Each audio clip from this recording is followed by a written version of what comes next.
नमस्कार प्रिय दर्शकों, एक बार फिर से आपका स्वागत है हमारे YouTube चैनल प्राचीन ज्ञान सागर में। प्रिय दर्शकों, आज फिर एक नया वीडियो, नई जानकारी लेकर आपके सामने हाजिर हुआ हूँ। प्रिय दर्शकों, आज की जो कहानी है, आज का जो प्रसंग है, ये बड़ा ज्ञानवर्धक है, बड़ा मोटिवेशनल है, इसलिए वीडियो को पूरा देखिएगा। आज की जो कहानी हम आपको सुनाने जा रहे हैं, ये एक कहानी है नागिन के बदले की। एक किसान और एक सांप, दोनों की कहानी है। यह कहानी बड़ी मोटिवेशनल है, बड़ा ज्ञानवर्धक है। ऐसा कहा जाता है कि मनुष्य इस कहानी को पूरी लगन से और पूरे ध्यान से सुनता है तो उसके जीवन से समस्त प्रकार के विकार दूर हो जाते हैं। वो इंसान कभी भी गरीब नहीं रह सकता। सांप के बारे में तो आप सभी जानते होंगे कि सांप एक ऐसा जीव होता है जिसके पास मनी भी होती है, और जिस सांप के पास मनी होती है उस सांप को इच्छाधारी नाग कहा जाता है। प्रिय दर्शकों, जो इच्छाधारी नाग होता है वह सब कुछ करने में सक्षम होता है। वो हर काम कर सकता है जो इम्पॉसिबल होता है। कहानी शुरू करने से पहले जो लोग हमसे नहीं जुड़े हैं वो हमारे चैनल को सब्सक्राइब कर लीजिए और बेल आइकन को दबाना मत भूलिएगा, और अच्छे कमेंट कीजिएगा क्योंकि हमें आपके कमेंट का इंतजार रहता है। तो चलिए शुरू करते हैं आज की प्यारी सी कहानी, प्यारा सा वीडियो। प्रिय दर्शकों, प्राचीन काल समय की बात है। एक किसान रोज अपने खेत में काम करने के लिए जाता था। प्रिय दर्शकों, वो किसान बैलों की जोड़ी लेकर अपने खेत में जुताई करता था। उस किसान ने तकरीबन अपने पूरे खेत के अंदर बैलों की सहायता से जुताई कर दी। प्रिय दर्शकों, अब किसान के खेत में कोने बचे हुए थे जिसमें हल नहीं पहुंच पाया। अब किसान जो खेत के कोने बचे हुए थे उन खेत के कोनों में कुदाल लेकर वहां पहुंच गया और वहां की जमीन को खोदने लग जाता है। किसान खेत के 3 कोने खोद देता है और जब चौथे कोने में किसान पहुंचता है तो प्रिय दर्शकों, वहां पे दीमक जो बम्बी बनाती है वो एक छोटी सी बम्बी थी। अब वो किसान उस बम्बी को खोदने लग जाता है। जैसे किसान कुदाल से उस बम्बी पे मारता है वह बम्बी खुद जाती है, और बम्बी खुदने के बाद एक सांप के 2 टुकड़े हो जाते हैं। जब सांप के 2 टुकड़े हो जाते हैं, सांप बीच में से कट जाता है। अब उस सांप के 2 टुकड़े को देखकर वह किसान बड़ा दुखी हो जाता है। सोचने लगता है कि आज मेरे से बड़ा घोर अपराध हुआ है। किसान मन ही मन बहुत पश्चाताप करता है। प्रिय दर्शकों, जब किसान उन दोनों सांप के टुकड़ों को दूर हटाता है और गौर से देखता है तो प्रिय दर्शकों, वह खुदी हुई बम्बी के अंदर एक छोटा सा सांप का बच्चा और था। यह देखकर किसान और भी ज्यादा दुखी हो जाता है। सोचने लगता है कि ये जो सांप का बच्चा है वह इसी सांप का है, लेकिन ये सांप तो मर चुका है। अब इस सांप के बच्चे का पालन पोषण कौन करेगा? यही सोचकर वो किसान एक प्रतिज्ञा लेता है कि इस सांप के बच्चे से इसके माता पिता का साया मेरी वजह से हटा है, इसलिए मैं ये प्रतिज्ञा लेता हूँ, इस सांप के बच्चे को मैं अपने बच्चे की तरह लालन पालन करूंगा और इस सांप के बच्चे को अपने पुत्र की भांति ही रखूंगा। यही सोचकर वो किसान उस सांप के बच्चे को अपने घर ले आता है।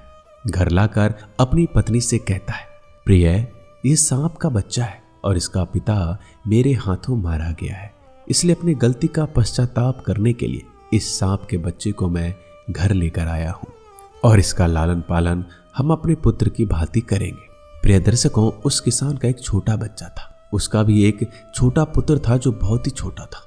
अब किसान की पत्नी भी किसान की बात मान लेती है। वह भी बहुत भोली थी, बहुत सीधी थी।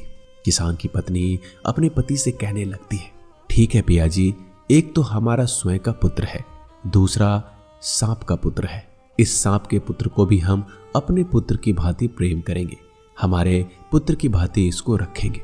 जिस वक्त किसान के हाथों सांप मारा गया था उस वक्त उस बम्बी के अंदर सांप और उसका बच्चा था, लेकिन नागिन उसके अंदर नहीं थी।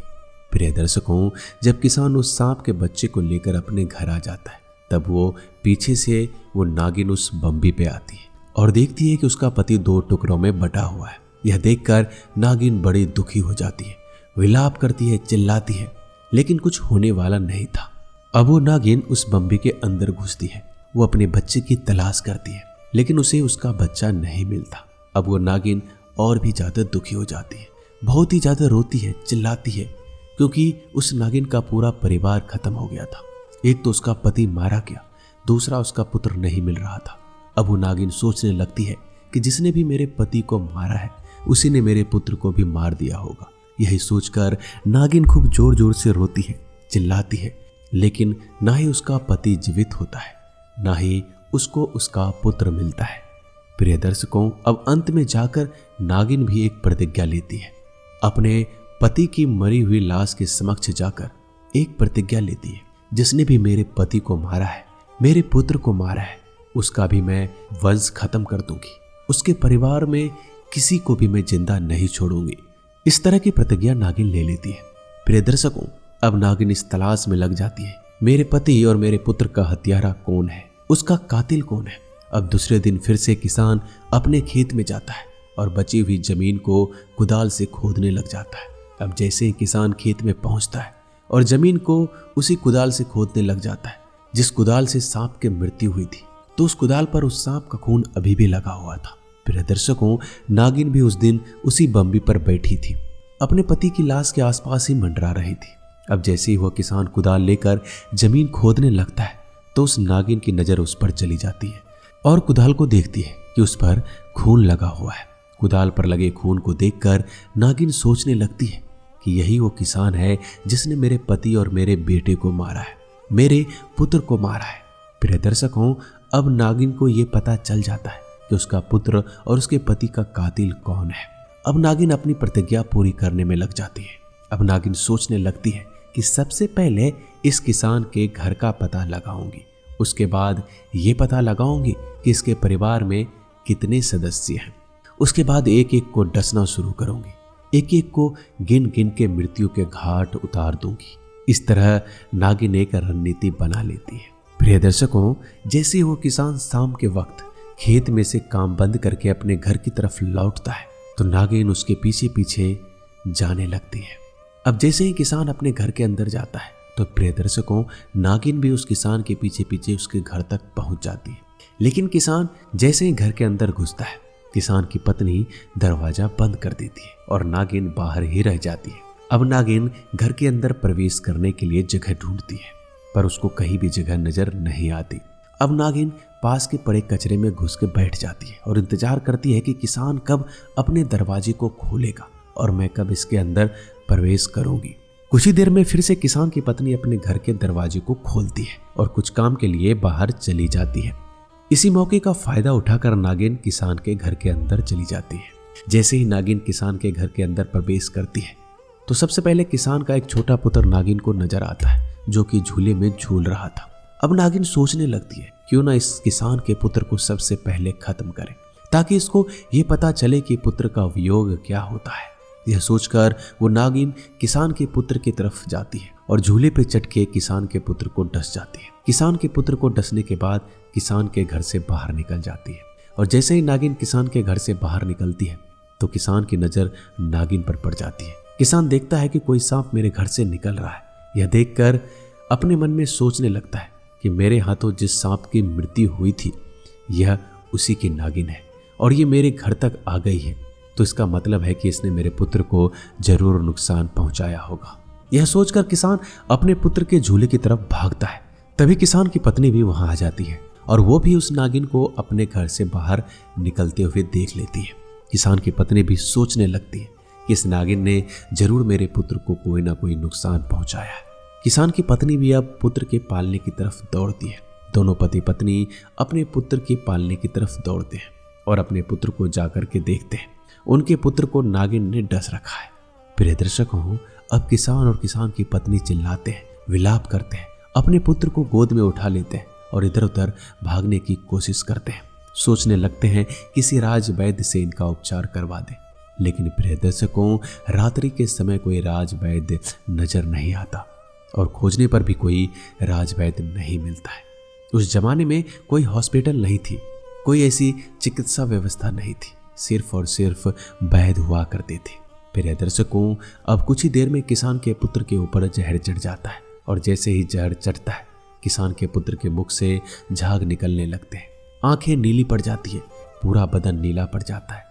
धीरे धीरे किसान के पुत्र के प्राण उड़ जाते हैं, वो खत्म हो जाता है। दोनों पति पत्नी खूब रोते हैं, चिल्लाते हैं, लेकिन अब क्या होने वाला है। अंत में किसान अपने पुत्र का दाह संस्कार कर देता है और अपने दिल पर एक पत्थर मार के विश्वास करता है, सोचने लगता है कि नागिन ने अपना बदला पूरा कर लिया है। उसके पति के बदले मेरे पुत्र की जान ली है। अब नागिन का बदला पूरा हो चुका है। अब मैं नागिन के पुत्र को अपना पुत्र समझूंगा। इसी के सहारे हम दोनों पति पत्नी अपना जीवन व्यतीत करेंगे, क्योंकि नागिन का जो पुत्र हमारे पास है उसको हम अपने पुत्र की भांति लालन पालन करेंगे। प्रिय दर्शकों, अब वो किसान और किसान की पत्नी उस नागिन के पुत्र से बेइंतहा मोहब्बत करने लग जाते हैं। उसके हर छोटी छोटी चीज़ों का ख्याल रखते हैं, हर जरूरत का ख्याल रखते हैं। दोनों पति पत्नी नागिन की बच्चे के सेवा में लग जाते हैं, उसको अपना ही पुत्र मानते हैं। अब प्रिय दर्शकों, कुछ दिन निकलने के बाद नागिन फिर से किसान के घर में आती है। अब की बार नागिन सोचती है कि इस बार मैं किसान को खत्म करूंगी, जिसने मेरी पति की हत्या की है, मेरे पुत्र की हत्या की है। आज मैं उसी को डसने वाली हूँ। यही सोचकर नागिन किसान के घर में फिर से प्रवेश कर जाती है।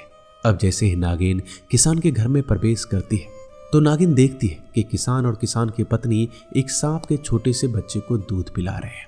वह बड़े प्यार से पिला रहे हैं, पुत्र पुत्र कहकर नागिन के बच्चे को दूध पिला रहे हैं। यह देखकर नागिन बड़ी चकित रह जाती है। सोचने लगती है कि किसान और किसान की पत्नी मेरे ही पुत्र को दूध पिला रहे हैं। नागिन अपने पुत्र को पहचान जाती है और ये सोचने लगती है कि ये तो मेरा ही पुत्र है और मेरे पुत्र को किसान एक पुत्र की भांति प्रेम कर रहे हैं। यह देखकर नागिन बड़ी आश्चर्यचकित हो जाती है और अपने मन ही मन में गिलानी करने लगती है। सोचने लगती है कि मैं तो इस घर में एक बदले की भावना से आई थी। मैं तो ये सोच रही थी कि इस किसान के संपूर्ण परिवार को खत्म कर दूंगी, एक भी इंसान को जीवित नहीं छोड़ूंगी।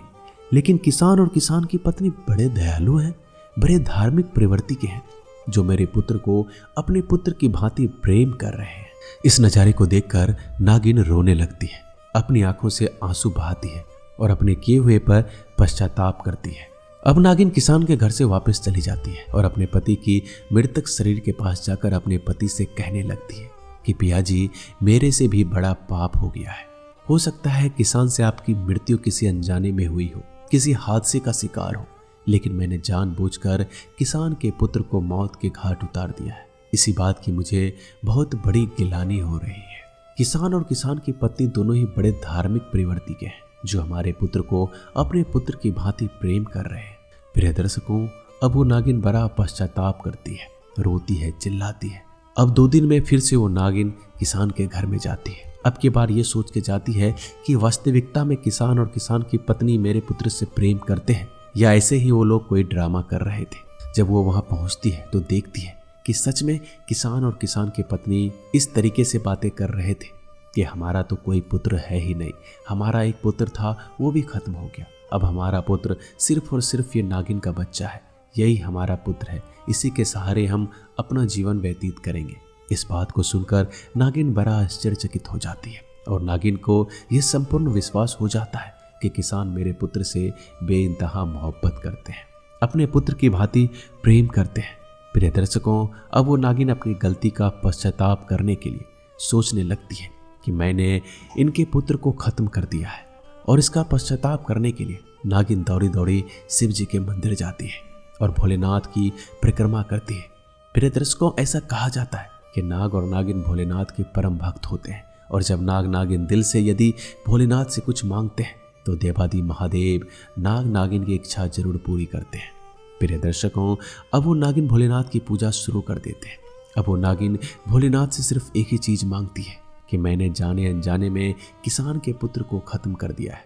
अब मैं ये चाहती हूँ कि उस किसान को किसी भी तरीके से एक पुत्र प्राप्ति हो। प्रिय दर्शकों, उस नागिन की पुकार को भोलेनाथ सुन लेते हैं। कुछ दिनों में एक पंडित और पंडिताइन एक छोटी सी नवजात बालक को लेकर दौड़ते हुए हाफते हुए उस किसान के घर आते हैं और उससे कहते हैं, भैया हमारे पीछे कुछ गुंडे पड़े हुए हैं, वो लोग हमारे पुत्र को मार देंगे और हमको भी मार देंगे, इसलिए हम चाहते हैं हमारे पुत्र को किसी भी तरीके से बचा लो, इसलिए कुछ देर के लिए आप हमारे पुत्र को संभाल लीजिए। यह कहकर पंडित और पंडिताइन दोनों अपने पुत्र को किसान की गोद में थमा देते हैं और वहां से भाग जाते हैं। प्रिय दर्शकों, किसान और किसान की पत्नी पंडित और पंडिताइन की पुत्र को गोद में ले लेते हैं और अपने मकान के अंदर चले जाते हैं। प्रिय दर्शकों, अब दूसरे दिन जैसे ही किसान खेत में काम करने के लिए जाता है तो देखता है कि पंडित और पंडिताइन दोनों मरे पड़े हुए थे। यह देखकर किसान बड़ा दुखी हो जाता है। सोचने लगता है कि जिस पंडित पंडिताइन ने हमें पुत्र दिया है वो लोग यहाँ मरे पड़े हैं। अब वो किसान पंडित और पंडिताइन का दाह संस्कार करता है, उनका अंतिम संस्कार करता है। उसके बाद किसान और किसान के घरवाली पंडित के पुत्र का लालन पालन करते हैं, उसको अपना पुत्र मानते हैं। प्रिय दर्शकों, अब एक दिन नागिन किसान के घर में आती है। किसान अपने दोनों पुत्रों को खिला रहा था, यानी सांप के पुत्र को भी खिला रहा था और पंडित के पुत्र को भी खिला रहा था। तभी नागिन किसान के घर में पहुंचती है और यह नज़ारा देखकर बड़ी खुश होती है, बहुत प्रसन्न होती है। नागिन सोचने लगती है कि किसान वास्तविकता में धर्मात्मा आदमी है, पुण्य आदमी है। यही सोचकर नागिन वहां से वापस हटने लगती है। लेकिन फिर से नागिन के दिमाग में ये ख्याल आता है कि अब मेरी जीने की कोई इच्छा नहीं है। प्रिय दर्शकों, उस नागिन के पास में नागमणि थी। अब वो नागिन धीरे धीरे किसान के पास जाती है और किसान के पास जाकर एक औरत का रूप धारण करती है। औरत का रूप धारण करके उस किसान से कहती है कि किसान, मैं तुम्हें एक चीज़ देने आई हूँ, इस चीज़ को तुम संभाल कर रखना। ये चीज़ तुम्हारे घर में हमेशा रहनी चाहिए, कभी भी किसी को मत देना। प्रिय दर्शकों, अब वो नागिन किसान को अपना नागमणि दे देती है। नागमणि देने के बाद औरत के रूप से फिर से नागिन बन जाती है। वो किसान समझ जाता है कि वही नागिन है और अपने पुत्र को सहलाती है। अपने पुत्र को सहलाने के बाद किसान से कहती है कि मेरे पुत्र का हमेशा ख्याल रखना, लेकिन इतना ज़्यादा विश्वास भी मत करना, क्योंकि हमारी जो प्रजाति है यह दुष्ट प्रजाति में गिनी जाती है। इसलिए मेरे पुत्र पे इतना ज़्यादा विश्वास भी मत करना। अब मेरा पुत्र स्वयं की रक्षा करने में सक्षम है, ये बड़ा हो चुका है। ये पुत्र कभी भी भविष्य में तुम्हारे साथ कोई गलत कर सकता है, तो तुम्हारे पास मेरी नागमणि है। जब भी मेरा पुत्र किसी को यदि गलती से डस भी ले तो इस नागमणि को उस स्थान पर रख देना जिस जगह नाग डसता है। तुरंत उसका जहर खत्म हो जाएगा और वो व्यक्ति स्वस्थ हो जाएगा। प्रिय दर्शकों, ये कहकर नागिन वापस किसान के घर से निकल जाती है और अपने पति के पास जाकर अपने प्राण त्याग देती है। उसके बाद किसान नाग और नागिन दोनों का दाह संस्कार करते हैं। प्रिय दर्शकों, इस तरीके से उस किसान का पूरा परिवार संपूर्ण हुआ। उसके बाद किसान पंडित के पुत्र और नागिन का पुत्र यानी नाग दोनों का अपना पुत्र की भांति प्रेम करते हैं। प्रिय दर्शकों, कुछ समय निकलने के बाद वो नाग भी भगवान की भक्ति करने लग जाता है, भोलेनाथ की भक्ति करने लग जाता है और उसे भी एक नागमणि प्राप्त होती है। प्रिय दर्शकों, अब वो नागिन का पुत्र कभी भी मनुष्य के रूप में अपने माता पिता के पास आता, यानी किसान के घर आता। इस तरीके से उनका जीवन व्यतीत होने लगा। प्रिय दर्शकों, उस किसान के घर में किसी भी चीज़ की कोई कमी नहीं रही। वो किसान हमेशा धर्म पुण्य में विश्वास रखता था। प्रिय दर्शकों, ये कहानी यही समाप्त होती है। हम उम्मीद करते हैं कि आज की ये छोटी सी कहानी आप लोगों को जरूर पसंद आई होगी और इस कहानी से आप ढेर सारी प्रेरणा भी लेंगे। तो मिलते हैं जल्दी अगले ज्ञानवर्धक वीडियो में। धन्यवाद।